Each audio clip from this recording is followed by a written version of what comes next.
지금 중국은 2023년부터 간첩법이 발동이 됐습니다. 간첩법이 발동됐다는 것은 중국에 대해서 적대적인 생각을 가지고 있으면 아주 체포를 해버립니다. 간첩으로 몰아버린다는 건데요. 한국 사람이 2024년도 상반기에 공항에서 체포가 됐는데 세계 지도가 있습니다. 다이어리 보면 세계 지도에 이제 대만이 표시됐다 이런 이유로 공항에서 체포가 됐고,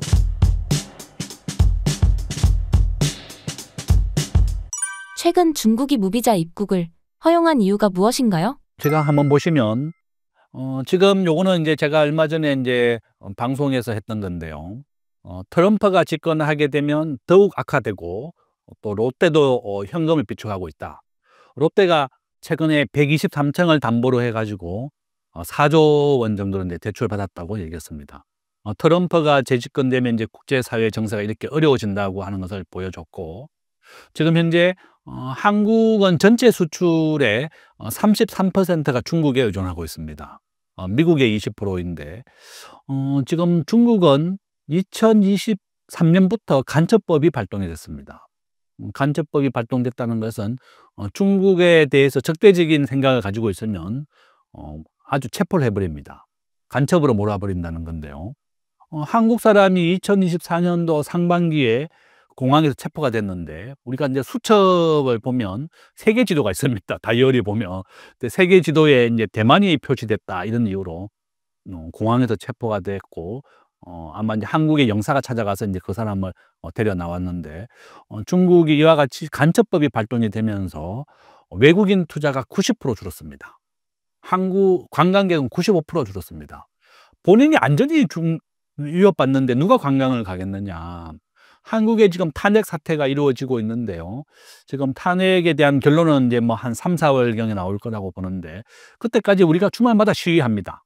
찬성과 반대. 그러면 외국인 관광객이 무서워서 안 오게 되는 겁니다. 영국과 이스라엘은 한국의 관광주의보, 관광 금지를 지금 얘기하고 있습니다.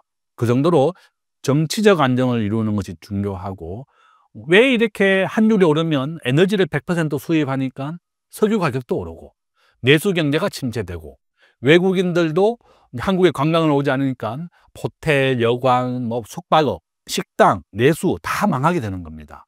결론은 빨리 정치적 안정을 이루어야 됩니다. 거기에다가 중국을 보십시오. 간첩법 발동 때문에 관광객이 95% 줄었습니다. 중국은 2025년도에 경제 성장률 저는 4.1로 예상하고 있습니다. 외국인들이 누가 그러면 중국에 투자하겠느냐. 알리바바 마인 회장이 중국에서 체포가 돼서 행방불명이 됐다가 나타났습니다. 이와 같이 중국 공산당이나 중국 정부에 대해서 반대 의사를 표하게 되면 쥐도새도 모르게 체포가 되는 겁니다. 그 정도로 안전하지 못하다 이런 것 때문에 줄었고, 저는 우리나라가 삼성전자가 35조 원을 시안에 투자해 놨습니다. 갔다 왔습니다. 중국 시안에 갔다 왔고, 하이닉스도 35조 원, 한국의 70조를 중국에 투자해 놨는데 지금 위험한 겁니다. 트럼프는 중국에 대해서 최신형 반도체를 주지 마라. 그 다음에 중간 정도 수준에 되는 반도체도 주지 말고 15나노미터 아주 저가 반도체만 줘라 이렇게 얘기하고 있습니다. 저는 정말 우리가 중국에 대한 의존도 33%를 15%까지 낮춰야만 된다. 대신에 우리가 미국 중심으로 자유시장 중심으로 더 많이 무역 의존도를 높여야 된다. 지금 중국은 희귀금속이라든지 미국에 대해서 보복 관세를 또 부과하겠다고 얘기하고 있습니다. 그러면 중국과 미국이 다툼을 벌이면 중간에 끼인 우리 한국이 가장 큰 피해를 보는 겁니다.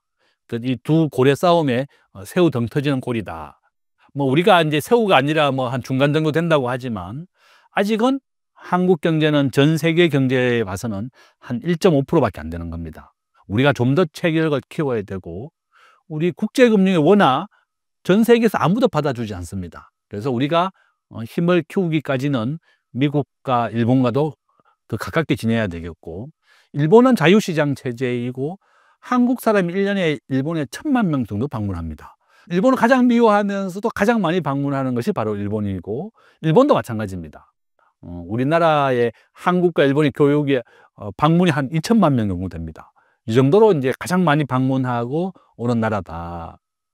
저는 우리가 등소평 1980년도에 일본을 방문했을 때 일본인 기자가 물었습니다. 난징 사태 때 일본이 중국인 30만 명 정도 다 죽였습니다. 애기까지도. 그렇지만 등소평이한 얘기였습니다. 과거의 일은 미래에게 맡기겠다. 이렇게 얘기하고 일본의 차관으로 돈을 빌려서 중국을 오늘날 이렇게 세계 2위 국가로 만들었습니다. 저는 지금 상황에 우리가 일본과는 아직은 협조를 해야 된다. 한일 통화서법을 맺어야 되는 겁니다. 우리가 2008년도에 한 700억 달러까지 있었습니다. 지금 아무것도 없고 딱 100억 달러만 있습니다. 이렇게 원화가 급등하고 있으니까 우리가 일본과는 아직은 우리가 좀 더 협조를 받아야 되고 또 가장 많이 교류를 하는 국가이기 때문에 그렇다. 저는 친일이 아니다. 저는 대학을 졸업하던 94년도에 가장 먼저 방문한 게 일본이었는데 배 타고 갔습니다. 일본에 코로나 때 배 타면 왕복 10,000원까지 내려갔었거든요. 지금은 배 타면 왕복 한 10만 원 정도 됩니다. 결론은 저는 큐슈에 갔더니 조선인 무덤이 있더라고요. 긴 무덤. 임진왜란 1592년도에 조선인이 길을 잘라서 무덤을 만들어 놨는데 진짜 아파트 한 2층 높이 정도 되더라고요. 그 많은 조선인의 길을 잘라서 귀무덤을 만들어 놨습니다. 귀무덤, 코무덤을 만드는 게 일본이다. 정말 저는 일본은 정말 미워하지만 또 우리가 일본 교역을 학대할 수밖에 없다. 결론은 아직은 우리가 한일 통화 수합 협조를 받아야 된다. 우리가 좀 더 힘을 키우고 난 다음에 잘 사는 것이 복후다 이런 말이 있습니다. 우리가 지금은 1인당 국민소득이 일본보다 잘 삽니다. 한국은 무역 의존도 75%, 일본은 무역 의존도 28%입니다.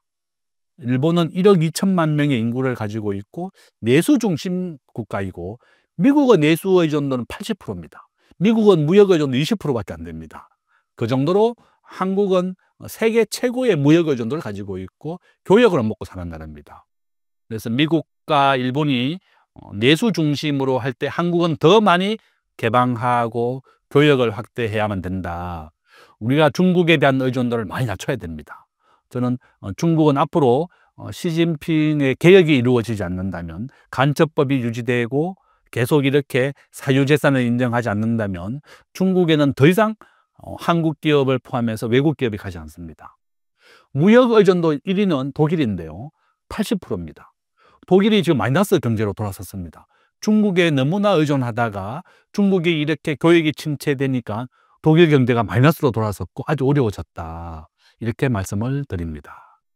트럼프 2기 출범에 따른 세계 경제의 변화는 어떻게 전망하시나요? 제가 이제 한번 보여드리면 트럼프 집권 시에 이제 트럼프는 국내 경제 지금 현재 비상이죠. 트럼프가 집권하게 되면서 비상이 됐는데 저는 이렇게 한번 보십시오. 법인세입니다.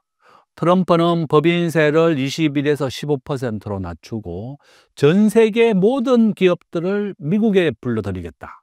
미국을 가장 잘 살게 만들겠다. 미국 국민들 은행 금리 8.5%라고 얘기했습니다. 미국 국민들도 너무 어렵기 때문에 이번에 민주당을 버리고 공화당을 선택했습니다. 공화당은 보수주의죠.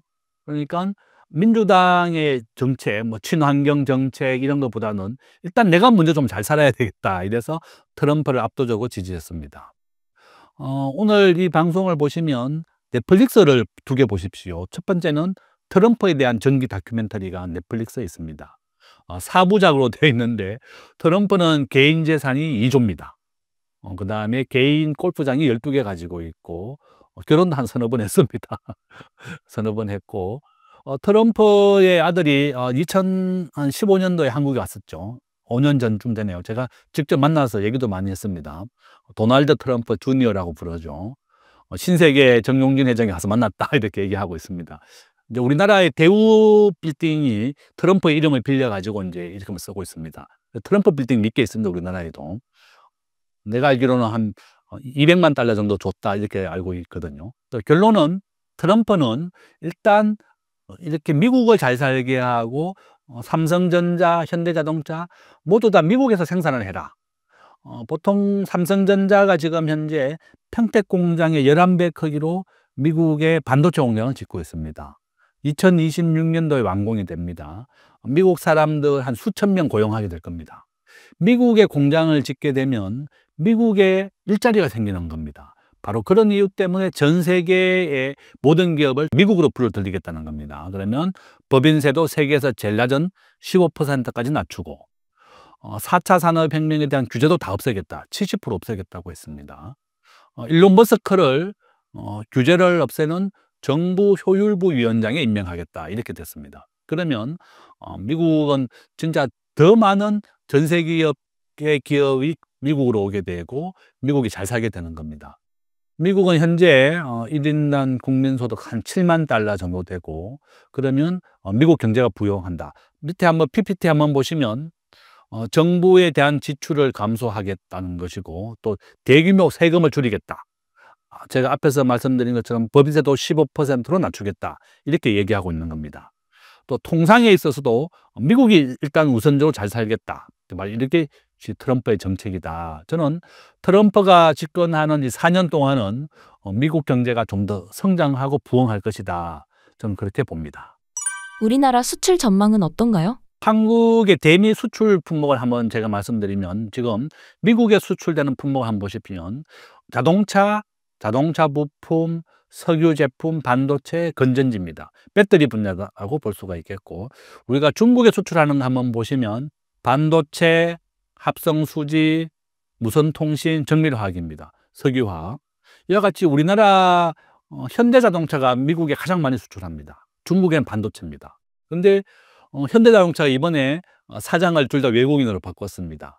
스페인 사람을 미국 현대자동차 사장으로 임명했고, 대외 사장은 성김이라고 미국의 대북 특사를 임명했습니다. 이와 같이 현대자동차는 이렇게 공화당과 네트워크가 있는 사람, 또 외국인들과 교류가 가능한 사람 위주로 대표이사를 바꿨다. 우리 대한민국도 이와 같이 이제는 미국과 좀 더 교류를 확대하고 친밀해야 되겠다. 우리가 나프타라고 해서 미국, 캐나다, 멕시코가 관세를 안 받는 정책이 돼 있었는데, 트럼프는 다 무시하고 25% 추가 관세를 부여하겠다고 했습니다. 우리나라 멕시코 공장이 있습니다. 현대자동차. 여기도 25% 관세를 때리게 된다 그러면 아무 소용이 없는 겁니다. 그래서 우리는 중국산 부품을 이제 안 쓰고 미국산 부품이 있다면 미국산을 써줘야 되겠고, 미국의 현지 생산을 늘려야만 이 위기를 넘길 수가 있다. 앞으로 미국의 현지 생산을 늘리고 중국산 부품을 최소한으로 줄여야 되겠고, 또 우리나라는 미국에 대해서 엄청난 흑자를 보고 있습니다. 매년 한국은 전체 수출의 한 900조를 수출하고 800조를 수입하는데 매년 100조씩 흑자입니다.